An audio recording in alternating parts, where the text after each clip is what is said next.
생산 효율화를 되게 잘 진행을 했구나라는 부분이 있어서 여전히 저희는 완성 조선 업체들 중에서는 탑픽을 많이 추천을 해드리고 있고요. 기자재 업체들 중에서는 26년 실적이 나오는 동안은 분명히 LNG와 관련된 기업들 같은 경우는 굉장히 숫자가 좋게 나오는 부분이 있을 건데 그거를 27년에도 저희가 기대하기는 조금 어렵거든요. 그래서 컨테이너 선박의 그 비중이 늘게 되면 조선소 밖의 손을 조금 많이 필요로 하는 선종이에요. 그래서 대기업과 매칭되어 있는 기자재 업체들이 있는 편이거든요. 제품이 아니라 임가공을 주로 제공을 해주는 그런 업체.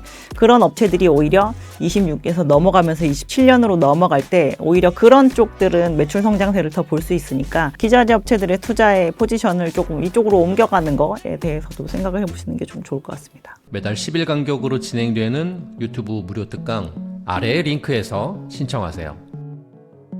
네, 안녕하세요. 두 번째 인사드리는 것 같습니다. 저는 신영증권에서 조선업과 운송업 분석을 담당하고 있는 애널리스트 엄경아입니다. 현재 조선주 흐름 어떻게 보고 계시는지 한 말씀 부탁드리겠습니다. 2025년에 10월까지 거의 쉬지 않고 올라왔었던 상황이라 최근에 이제 고점 대비 많게는 한 20% 아니면 한 15% 정도 내외의 지금 조정을 보이고 있는데요. 저희는 그렇게 펀더멘털에 문제가 있어서 생기는 조정이라기보다는 올해 이제 펀더멘탈 대비해서 조금 아웃퍼폼 했던 것을 어느 정도 좀 반납하는 과정이라고 생각을 하고 있고요. 주가 흐름상으로 봤을 때 펀더멘탈이 계속 훼손이 될 것으로 예상이 되기 때문에 조정받는 수준은 아니라고 보고 있습니다.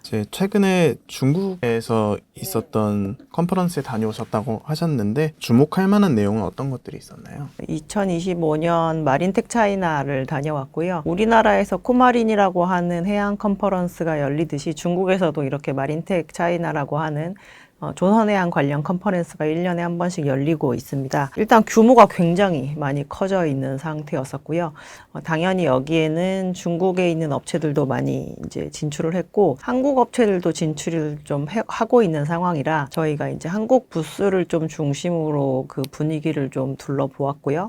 그리고 중국의 조선 업체들도 얼마나 많이 따라 올라왔는지 좀 봤는데요. 일단 중국은 2019년부터 실시했었던 국영기업 2대 기업이 이제 완벽하게 합병을 한 이후에 그 합병 국영기업 한 군데를 아예 한관 전체 통째로 다 전시를 할 만큼 규모가 굉장히 이제 굵직굵직하게 커져 있는 그런 모습을 많이 볼 수가 있었고 중국 업체들의 어쨌든 건조 레코드가 많이 올라와 있어서 투자자분들이 방문했을 때 좀 많이 보여주려고 하는 모습을 많이 보였고요.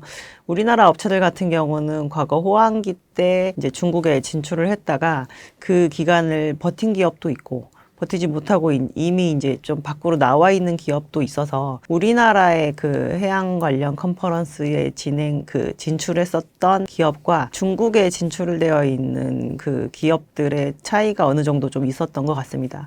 근데 제가 봤을 때는 상장사보다는 조금 비상장사의 컨퍼런스 진출 정도가 좀 더 컸던 것 같고요.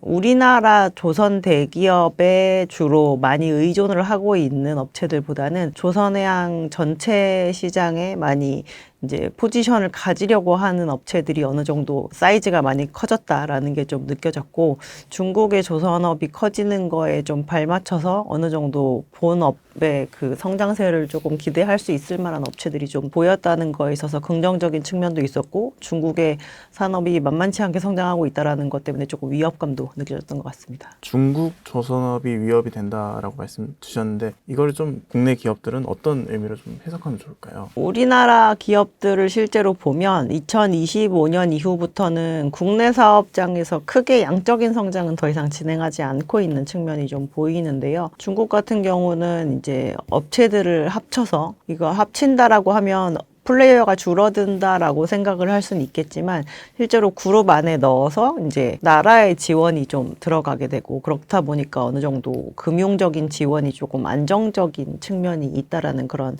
이점이 있고요. 그리고 중국 같은 경우는 이제 지금부터도 조금 더 건조량이 더 크게 증가하는 그러한 전망이 일단은 되어 있는 상황인데, 우리나라는 제가 아까 말씀드렸지만 양적인 증가는 조금 안 하고 있는 업체들도 있다라고 말씀을 드렸으니까, 국내에 있는 조선 업체들에게 무언가 납품하는 기자재 업체들이 있다라고 한다면 더 이상 많은 수량을 납품하지 못하는 측면이 있는데, 그거에 대한 성장성을 우리나라 조선소 밖에서 찾아야지 추가적인 성장이 가능한 측면이 있을 수 있는 거거든요. 그래서 국내 기자재 업체들 중에서 이제 포지션이 다 다양하긴 하지만 해외 쪽으로 일찍이 조금 발을 뻗어서 나갔고, 지금 어느 정도 안정권에 있는 업체와 그렇지 않고 이제 국내 시장만을 아우르고 있는 업체들 사이에 2028년 정도를 기점으로 해서 조금 차이가 많이 벌어지지 않을까라는 생각을 좀 해볼 수 있었습니다. 10월 말 이후 이제 실적 발표를 하고 실적에 대한 이제 리뷰를 분명히 진행을 하면서 돌았을 건데요. 이번 실적 발표에서 조금 특이할 만한 조선 업체들의 공통적인 코멘트는 뭐였냐면, 25년 이후에 사실 기존 대비해서 캐파가 많이 늘어나는 게 아니었었는데, 기존에 있었던 유유 설비를 약간 재가동하는 업체들이 일부 생겨나면서 국내 업체들 같은 경우도 28년 이후에 조금 더 성장세를 도모해 볼 수 있을 만한 상황인 것 같고, 이렇게 되기까지는 지금까지 받았던 수주가 많다 보니까 어쨌든 시장에서 조금 더 많은 배를 생산해 주었으면 좋겠다라는 요구사항이 있었다라는 거와 일맥상통할 수가 있는데요. 실제로 구체적으로 좀 말씀을 드리면, 삼성중공업 같은 경우는 2017년 이후에 지금 가지고 있었던 전체 설비 8개 중에서 2개를 가동을 멈춘 상황이었습니다. 근데 그 중에서 하나를 이제 2026년부터 다시 재가동하기로 한 상황이고요. HD현대그룹 같은 경우는 이제 아시겠지만 HD현대중공업과 HD현대미포를 합병을 함으로써 기존의 울산에 가지고 있는 14개의 설비 중에 실질적으로 가동 자체는 12개가 다 하고 있었던 상황이지만, 가동률 기준으로 보면 한 10개 정도만 가동을 했다라고 볼 수가 있는데, 앞으로 한 13개가 활발하게 가동하는 수준으로까지 이제 가동률을 조금 높이겠다, 수주의 포지션을 조금 더 확대하겠다라고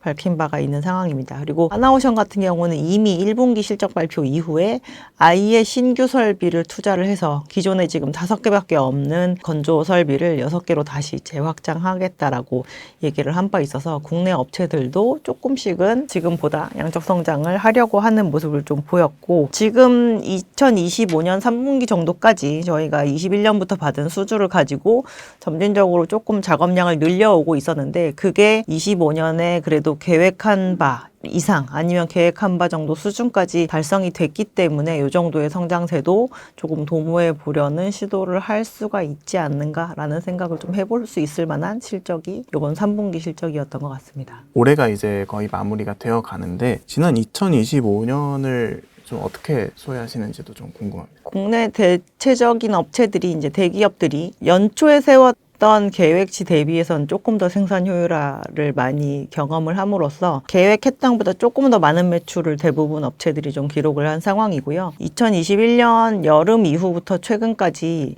주요 재료비에 해당하는 철강제의 가격이 계속 하향 안정화되면서 제품의 가격과 재료의 가격이 이제 역방향으로 움직이는 상황을 거의 만 4년간 저희가 지속을 했었던 상황이었거든요. 그래서 올해 이제 이렇게 빨리 두 자릿수 영업이익률이 나올 거라고 생각을 하지 않았는데, 이제 두 자릿수 영업이익률이 거의 다 나오는 게 굉장히 기정사실화될 만한 실적을 2025년 3분기까지의 실적으로 저희가 알 수 있었던 상황이었고요.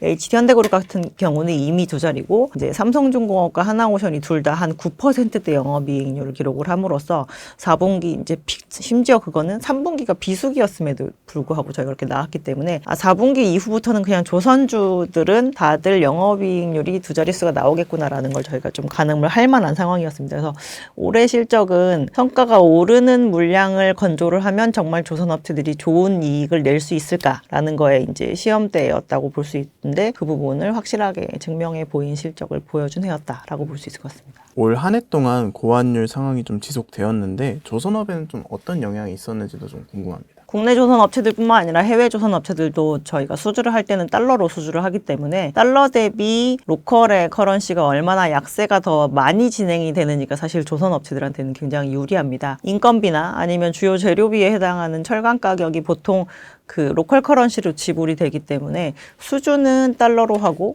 이제 지불되는 것 중에 많은 부분은 로컬에서 지불이 되는 측면이 있어서 저희가 이익률에도 완전히 크게 영향을 주는 측면이 있는데요. 조선업체들 같은 경우 작년 상반기에는 아마 계획 환율이 1,200원대였었을 것이고 올해 2025년 같은 경우는 계획 환율이 대체적으로 1,300원대 정도 수준이었는데 그것도 이제 후반도 아니고 아마 초반, 초중반 정도였을 텐데 그거를 훨씬 상회하는 환율을 지금 기록을 하고 있어서 사실 예상했던 것보다 조금 더 환율적인 이점을 보고 있는 상황이고요. 1,350원대 이상으로 가면서 기존에 원래 세웠던 해지 전략보다 조금 더 해지 비율을 높이고 있는 것으로 파악이 되고 있습니다. 그래서 2026년에 만약에 지금 대비해서 환율이 조금 급락한다라고 하더라도 현재 25년부터 26년 상반기 정도까지 수주하는 거에 대한 그 환율 변동의 피해는 크지 않을 것으로 보고 있는 상황이지만 어쨌든 올해는 보너스로 작용을 했기 때문에 내년에는 이게 하락을 조금 빠른 시간 내에 한다라고 한다면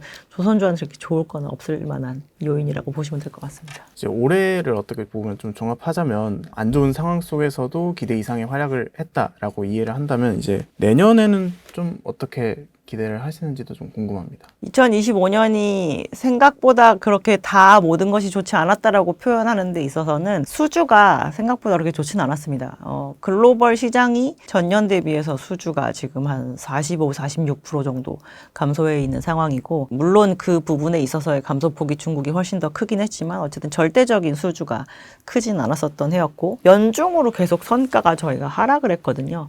물론 원달러 환율이 오르는 바람에 사실 원화 기준 성과 기준으로는 조금 더 하락세가 일어나지 않았다라고 표현을 할 수는 있긴 하겠지만 그래서 수주와 실적이 둘 다 봐야 되는 섹터인데 실적은 좋고 수주는 별로 안 좋았던 해였음에도 불구하고 사실 둘 다 좋을 때보다도 오히려 주가 퍼포먼스가 훨씬 더 좋았던 상황이라고 볼 수가 있습니다. 내년에도 이 밸류에이션과 이 퍼포먼스를 저희가 유지를 하려면 내년에는 실적도 좋고 수주도 좋은 상황이 이어져야 되는데요. 26년에는 25년보다 수주 측면에 있어서 저희가 더 안 좋아질 상황은 상대적으로 좀 없다라고 보고 있는 상황이고요. 실적은 2027년까지 실적이 전 시기 대비 나빠지는 거를 보실 만한 일은 급격하게 갑자기 이 산업재해 시황이 좋아져서 재료 가격이 급등을 하는 상황에 직면하지 않는 이상은 아마 크게 보실 일이 없을 거기 때문에 실적은 담보로 잡아놓고 수주가 좋냐 안 좋냐라고 봤을 때 수주도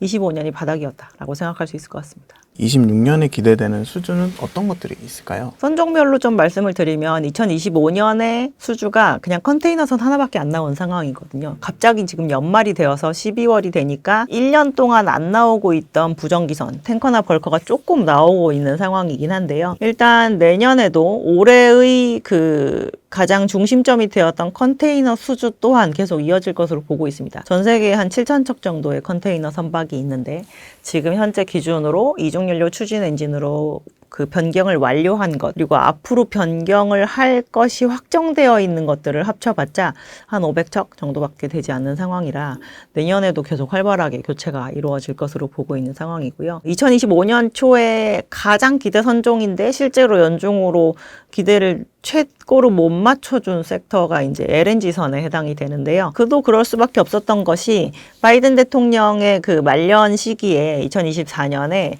미국이 LNG를 수출하는 프로젝트에 대해서 신규 승인을 거의 1년 동안 내주지 않은 상황이었습니다. 그래서 그때 내어주지 않았던 승인으로 인해서 2025년에 신규 발주 수요가 조금 없었다라고 볼 수가 있고요. 올해 그래서 이제 LNG 관련 신규 수출 프로젝트에 대한 승인이 좀 이루어졌고 그 수량으로 따지면 그 프로젝트들에 필요한 LNG 캐리어의 수는 한 100척 정도 될 것으로 보고 있습니다. 물론 생산을 하는 시기들이 다르기 때문에 그 100척이 약간 스프레드 되어서 나오긴 하겠지만 어쨌든 25년보다 발주가 적게 나올 일은 없을 것이고 특히나 한국 업체들한테 중요한 이유 중에 하나가 미국에서 생산되는 LNG의 도착 지점이 대체적으로 중국이 아니기 때문에 중국으로 발주가 되지 않고 한국으로 발주가 될 가능성이 좀 높다라는 측면 때문에 그렇고요. 그리고 이제 주구장창 발주가 나올 것 같은데 계속 안 나오고 있는 부정기선 아까 제가 말씀드렸던 탱커나 벌커 같은 경우 요즘에 좀 들어서 갑자기 나오는 이유 중에 하나는 계절적인 측면도 좀 있는 것 같습니다. 이제 연말이 되어서 겨울 시즌이 되니까 요즘에 에너지 수송선 운임이 대체로 다 좋거든요. 뭐 오일을 나른다거나 LNG를 나른다거나 아니면은 석탄을 나르는 것에 운임이 대체적으로 좀 좋은 상황인데, 그래서 해운이 좋아서 조선 쪽으로 발주가 나오는 그런 측면으로 이어지는 발주가 나오는데, 이들은 사실 시장 자체가 굉장히 성장하는 성장 추이는 아니지만 교체가 나오는 것만으로도 시장을 굉장히 많은 포지션을 차지하는 그런 측면이 있어서 내년에 그 부분이 더해진다라고 한다면 뭐 플러스 알파로 볼 수 있을 것 같고, 안 나온다라고 한다고 해도 이제 25년 대비 LNG가 좀 추가되는, 그리고 이제 우리가 다 같이 기대를 하는 부분이죠. 특수선이 이제 어떤 식으로 시장에서 국제 발주가 나올 것인가에 대한 기대치가 있는데, 그 부분을 좀 구체화하는 과정까지 더해진다라고 한다면 26년 발주가 조금 가뭄이다라고 생각할 만한 측면은 별로 없을 것 같습니다. 일반적으로 우리나라가 가진 강점은 고부가 가치 선박들이 있고, 중국은 좀 싸고 양 많이 만들 수 있는 그런 쪽에 강점이 있다, 이렇게 이해를 하고 있는데, 지금 말씀 주신 선박들의 중국과 우리나라를 좀 비교하자면 어떤 경쟁력이 있는지도 한 말씀 해주시면 좋을 것 같습니다. 효율을 잘 맞추는 게 일단 제일 큰 것 같고요. 지금도 가격 경쟁력은 중국이 확실히 있습니다. 거의 모든 선종에 대해서 한 15%에서 많게는 20%까지 싼 가격을 제시를 하기 때문에, 시장이 원래대로의 패턴대로 배를 싸게 투자하는 것이 가장 나중에 그 배의 라이프 사이클 내내 쓴다고 하더라도 돈이 적게 들 거라는 그 시장의 패턴이 유지가 된다라고 한다면, 사실 지금에서 우리나라가 중국을 이기기는 저희는 어렵다라고 생각을 하고 있습니다. 근데 배를 받아서 실제로 써보니 이제 효율이 어느 정도 좀 좋은 측면이 있기 때문에, 내가 캐펙스를 많이 한다고 하더라도 나중에 오펙스를 줄이기 위한 그런 측면에서 한국에다가 발주하는 게 가장 클 것 같고요.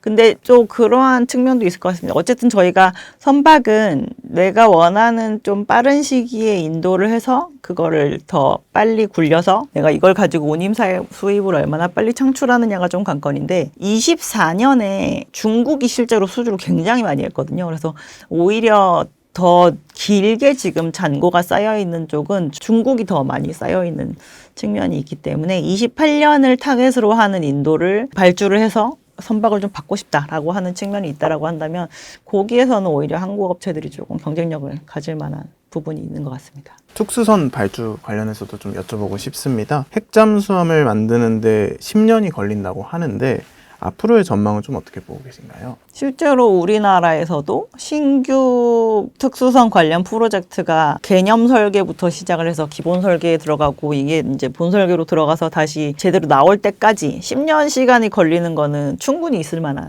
일에 해당이 되고요. 특수선 관련 발주는 전망이라는 걸 할 수가 없습니다. 언제 예산이 책정이 되고 이게 어느 정도에서 어떠한 방식으로 이제 입찰이 진행이 될 거냐, 이것이 관건이고, 다만 지금 한국에 있는 국내 업체들이 한국의 특수선을 건조를 할 만한 그 역량들과 캐파가 여유가 있는 상황이기 때문에, 뭐 진행이 된다라고 해서 지금 다른 거 하느라고 이거 하기 굉장히 어렵다거나 뭐 이럴 일은 없을 거다라고 보셔도 될 것 같습니다. 이제 다음으로 좀 주목하고 있는 게, 최근에 있었던 핵추진 잠수함 건조를 미국에서 하냐 한국에서 하냐, 이걸로 좀 말이 많은데, 건조 장소는 좀 어디가 될 것으로 보시나요? 당연히 한국이죠. 한국 거잖아요, 그거는. 그게 연료 체계를 허용을 해주냐 안 해주냐가 미국이 관여가 되었던 것이지, 그걸 사용할 사용자가 한국인데 그걸 미국에서 건조한다는 건 말이 안 됩니다. 지들 것도 지금 제때 못 해가지고 밖으로 나오려고 하고 있는데요. 이런 건조할 수 있는 인프라가 준비되어 있는지도 좀 궁금하긴 합니다. 미국에서 뭐 핵항공모함이나 아니면 핵추진 잠수함 같은 거를 주로 건조를 하는 이제 야드가 헌팅턴 잉걸스라고 하는 데와, 그리고 제너럴 다이나믹스라고 하는데 각각 2개의 야드가 있습니다. 그래서 이들 4개가 미국에서 필요로 하는 약간 중대형 전함, 군함 항공모함을 주로 전담해서 만들고 있는데요. 이들 또한 계속 건조 속도가 늦어지고 있는 게 굉장히 문제가 되고 있어서, 지금 남의 나라 전함을 만들어주고 있을 때는 아닐 거라고 보고 있고요. 그리고 그 밑에 단계에 해당하는 뭐 군수 지원함이나 아니면 조금 작은 형태의 군함 전함을 만드는 야드들은 보통 민간 형태를 띠고 있는 미국에 있는 조선소에 해당이 되는데요. 굉장히 옛날에 조성된 그대로를 유지를 하고 있고 추가적인 투자를 좀 진행을 하지 않은 지가 굉장히 오래되어서 지금 국내에서 필요로 하고 있는 뭐 최신 군함이나 전함을 만들어낼 수 있는 역량을 갖춘 업체는 그닥 보이지 않는 상황입니다. 미국 입장에서도 그 인프라를 다시 만드는 것보다는 좀 믿을 만한 해외 나라와 협력을 하는 게 더 낫다고 판단하고 있는 걸까요? 그거를 지금 수십 년째 이제 내부에서 해결을 해보려는 노력을 했지만 결국 그게 안 돼서 이제 거의 한 30년 만에 이건 완전히 안 되겠다 싶어가지고 이제 밖으로 나오는 부분이기 때문에 미국도 그게 안 되기 때문에 지난번에 이제 팩트시트에서도 발표를 했지만 한국에서 만든다라고 명확히 한 부분이 있잖아요. 그거는 지금 당장 미국에서 할 수 없는 부분을 그 미국이나 한국이나 충분히 인지했기 때문입니다. 다음으로 좀 기대하고 있는 게 미 해군의 군함 수주를 좀 기대를 하고 있는데 군함 수주의 가능성은 어떻게 보고 계신가요? 저희는 신조로까지 충분히 파생이 될 거라고 생각을 하고 있고요. 불과 한 20년 정도를 사이를 두고 미국에서 만들고 있는 군함이나 전함의 건조 기간이 2배 가까이 늘어난 상태거든요. 과거에 한 5년 만에 지었던 거를 지금 9년, 10년 만에 짓는다거나 이런 식인데 이거는 숭령공의 이탈도 굉장히 심해지기도 했고 이것에 대한 노하우가 계속 전달이 되면서 좀 유지가 돼야 되는데 그것도 잘 되지 않고 저희가 많이 만들어 봐야 그 다음에 만들 때 시행착오가 없을 법한데 이제 그게 진행이 안 되는 게 이제 계속 문제가 산적이 되는 거죠. 그리고 긴 시간을 놓고 보면 미국에서 특수선을 만들고 있는 사업장의 인력들도 계속 숫자가 좀 줄고 있는 상황입니다. 그래서 나라 안에서의 그 산업은 어떻게 보면 약간 정체되어 있는 산업에 해당이 되는 거죠. 그래서 그 부분은 반드시 밖으로 나올 거라고 보고 있는데 23년 정도부터 미국의 군함과 전함 수가 조금 빠르게 줄고 있는 상황입니다. 저희 노후화돼서 퇴역되는 속도가 빨라서 지금 신규로 들어오는 속도를 좀 못 따라가고 있는 상황인지라 이 부분이 늘어지게 된다라고 한다면 어차피 한국은 그 부분을 지금까지 건조하고 있었던 상황은 아니었었기 때문에 크게 문제는 없겠지만 미국이 오히려 내부적으로 좀 문제가 생길 거라고 보기 때문에 저희는 구체화되는 시점이 좀 많이 임박했다라고 보고 있습니다. 그 규모는 어느 정도로 보시나요? 미국이 예산으로 잡아놓은 것이 이제 지금 현재 한 380척 정도 되는 군함 및 군수 지원함을 모두 포함한 숫자가 궁극적으로는 지금 200척대 후반이고 이게 이제 300척대 후반까지 유지가 돼야 된다라는 게 이제 군사 관계자들의 제안이거든요. 그 정도 선이 되는 게 좋다. 근데 지금 아까 또 말씀드렸지만 빠져나가고 있는 게 많으니까 290에서 390이 되려고 100척만 발주를 하는 게 아니라 거의 350척 이상을 발주를 해야 나중에 유지가 되는 선이 이제 300척대 후반이 될 수 있을 거다라고 얘기를 하고 있거든요. 그래서 30년간 예산으로 연 평균 400억 달러 정도를 얘기를 하고 있고요. 그거는 매년 그만큼 투자가 돼야 나중에 그 정도의 전함대가 좀 유지가 될 수 있다라고 얘기를 하고 있습니다. 그러면 좀 구체적인 그런 함정 발주 예상 타임라인 같은 것도 나와 있을까요? 얘기하는 건 아무 의미 없다고 생각합니다. 저희가 보통 방산 관련된 기업을 분석을 할 때 막 이러한 부분은 뭐 어떤가요? 라고 질문하면 이거는 보안상 말씀드릴 수 없고 이런 얘기가 굉장히 많이 나오는데 제가 지금 미국에서 군함 발주하는 그 타임라인을 어떻게 알고 있겠습니까? 실적이 이제 잘 나오려면 선가도 굉장히 중요할 것 같은데 선가에 좀 영향을 주는 요인은 어떤 것들이 있는지 좀 여쭤보고 싶습니다. 그래도 기조적으로 저희가 이러한 것 때문에 성과를 조금 더 높여야 되겠어요 라는 얘기를 하기 좀 편하려면 사실 재료 가격이 상향 안정화되는 게 훨씬 편합니다. 업황상으로. 근데 지금 재료 가격이 계속 하향 안정화되고 있는 상황이잖아요. 그래서 지금 어떻게 보면 완성조선 업체들은 성과를 굉장히 세게 높여서 부를 만한 니즈가 좀 없는 것도 있습니다. 왜냐하면 지금 시장에서 그러한 심지어 외주 가공비나 이런 것도 막 22년에서 23년으로 넘어올 때 굉장히 많이 올려주고 막 이랬어야 되는데 그 부분도 지금 굉장히 안정화되고 있는 상황이거든요. 그래서 성과가 지금 여기에서 더 올라가려면 이 선박의 교체에 대한 수요가 조금 빨리 터져서 저희가 글로벌리 만들 수 있는 선박의 수가 지금 1년에 한 1,700에서 1,800척 사이로 굉장히 제한적인 상태인데 이게 더 급하게 그걸 훨씬 뛰어넘게끔 뭔가 수요가 나온다거나 이렇게 이렇게 된다라고 하면 이제 그러면 그 시간 가치에다가 저희가 가격을 더 불어 넣겠습니다라고 얘기를 해야 되는 부분인데 요즘에는 사실 그렇게 잘 보이지 않죠. 재료 가격이 너무 안정화되어 있는 바람에. 그러면 선가는 좀 앞으로도 크게 변동되거나 그럴 요인은 없다고 보시나요? 상향 안정화된 상황에서 좀 유지가 될 가능성이 저희는 좀 높다고 보고 있습니다. 그러면 내년 실적은 좀 어떻게 평가하고 계신가요? 내년은 일단 뭐 실적 자체는 뭐 아까도 말씀드렸지만 아마 4분기 이후부터는 그냥 모든 조선 업체들이 다 두 자릿수 영업이익률이 되게 디폴트로 나오게 될 것으로 보고 있고요. 저희가 21년, 22년, 23년, 24년 동안 성과 상승세율이 연초 대비 연말까지 각각 21%, 5%, 10%, 6% 이렇게 올랐었거든요. 그래서 저희는 지금 22년에서 23년으로 넘어가는 수주 분에 해당하는 거를 이제 수주를 받고 있는 상황인지라 21% 오르고 나서 5% 10% 오르는 그 구간에 있는 선박 수주를 받고 있는 거잖아요. 재료 가격 계속 가만히 있는데 저희 선가 자체가 적어도 5% 이상씩은 오를 부분이기 때문에 마진이 당연히 꽤나 많이 오르겠구나라는 걸 조금 기대해 보기가 편한 구간인 것 같습니다. 여러 가지 변수들을 종합해 봤을 때 26년에 개선되는 기업들이나 뭐 이런 거를 보고 탑픽은 좀 어떤 기업으로 보시는지도 좀 궁금합니다. 저희는 그 완성조선 업체들 중에서는 합병을 실시를 했던 HD 그룹이 시장에 좀 대처하는 방향성이 가장 적합했다라고 생각을 하고 있고요. 왜냐하면 시장에서 양적인 성장세를 좀 원하는 측면이 있고 그런데 그거를 지금 가지고 있는 설비를 가지고 합병이라는 이슈만으로도 되게 쉽게 구현해낼 수 있는 부분이 있기 때문에 그런 거고요. 실제로 지금 그 회사의 마진이 다른 경쟁사들보다 조금 뛰어나게 좋게 나오고 있는 걸 확인할 수가 있습니다. 그래서 생산 효율화를 되게 잘 진행을 했구나라는 부분이 있어서 여전히 저희는 완성 조선 업체들 중에서는 탑픽을 HD 한국조선해양을 많이 추천을 해드리고 있고요.